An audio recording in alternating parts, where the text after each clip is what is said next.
শান্ত, কি অবস্থা অধিনায়ক দলনেতা আর সৌমিয়া সরকার? তোমরা দুই ভাই কালকে যে খেলা দেখাইছো, আমরা বাংলাদেশের সমর্থক প্যাক প্যাক মারায়ও না, আমরা শিওরিত ও বলতেছে কি জানেন, আমরা খারাপ খেলেছি জন্য হেরে গেছি, ব্যর্থতা আমাদের এটা ব্যর্থতা। সামনের মাসে কি করবে? ও সামনের মাসে ব্যাটিং ভালো করবে। আচ্ছা, আমরা ওই জন্য অপেক্ষায় আছি, তোমাদের ব্যাটিং দেখার জন্য অপেক্ষায় আছি। অনেকে ভাবতেছেন লিটন দাস কোথায়? ওই যে লিটন দাস ওখানে ঘাস খাতেছে, বুঝছেন তো? এই যে আমাদের শান্ত, সৌম্য সরকার আর লিটন দাস, এই তিনজন বাংলাদেশ দলে যতদিন আছে, বাংলাদেশ দলকে মনে করেন যে টেস্ট মারার জন্য আর কোনো প্লেয়ারের দরকার নেই, তিনজনই যথেষ্ট।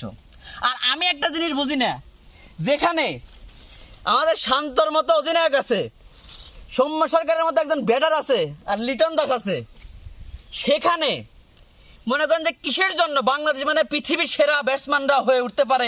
সচিন টেন্ডুলকার, রিকি পন্টিং, তারপরে সেওয়াগ, তারপরে হচ্ছে আপনার সাঙ্গাকারা, শান্ত, সৌম্য আর হচ্ছে লিটন, এই তিনজনের নাম ইতিহাসের পাতায় স্বর্ণাক্ষরে লেখা থাকবে রে ভাই। বুঝা গেছে বিষয়টা?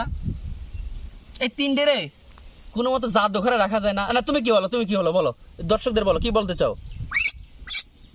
হ্যাঁ, বলতেছে আমরা হতাশ, আমরা আসলে আমাদের দিনটা ভালো যাচ্ছে না। তুমি কিছু বলো। ও তো আগে পর থেকেই চুপ থাকে, কথা বলে না। তুমি বলো, মানে next today last match perform what happening. হ্যাঁ, সে বলতেছে সমস্যা নেই, আমাদের নেক্সট ম্যাচ মানে টি-20 যে প্রথম ম্যাচ শ্রীলঙ্কার সাথে অনেক দেরি, আমরা এর মধ্যে ভালো ব্যাটিং করে ফেলবো নাকি? তোমাদের বোলিং ডিপার্টমেন্ট কিরকম? শরীফুল ইনজুরি হতে পারে, সে কথা বলতে পারে খুব সুন্দরভাবে, কিন্তু শুধুমাত্র জায়গা মতো কাজ করতে পারে না। আমার কথা হচ্ছে, সাকিব আল হাসানের মতো অভিজ্ঞ ব্যাটার মানে একজন খেলোয়াড় থাকা সত্ত্বেও, মাহমুদ আলার মতো একজন সিনিয়র প্লেয়ার থাকা সত্ত্বেও কেন লিটন দাস অধিনায়ক হলো? কিসের জন্য? তুমি কিসের জন্য অধিনায়ক হলে বলো? লিপু কাকা তোমার আত্মীয় না? আত্মীয়তা দেখাতে আসছে, ঠিক আছে, কিছুই বলার নাই। আর এই যে সৌম্য, তুমি যাও, তুমি আজকের মতো বিদায়, যাও, চলে যাও। হ্যাঁ, যাও প্র্যাকটিস করো, ভালোভাবে প্র্যাকটিস করো। তোমাকে সাইড দিলে, আর তোমার সমস্যা কি বলো? কথা হলো না কেন? চুপ থাকো কেন?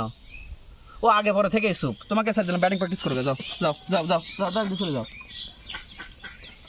তোমাদের একটা রিকোয়েস্ট, অন্তত গ্রুপ পর্বটা টপকে বাংলাদেশে এসো। যা করো তো করে গেছো, টাকা ইবিউ খরচ, আমেরিকা তো চলে গেছেও, ইবিউ খরচ, অন্তত সেকেন্ড পর্বের থেকে চলে আসো। অন্তত তোমাদের নিয়ে আর কি আশা করবো? যে খেলা দেখাইতেছ, গাইল পাড়তে মুখ ব্যথা হয়ে গেছে, আর মুখে গালি দেওয়ার মতো কোনো ওয়ার্ড আমাদেরকে নেই। এটাই অনুরোধ, কোনো মতো টপকে এসো গ্রুপ স্টেজ। আল্লাহ হাফেজ।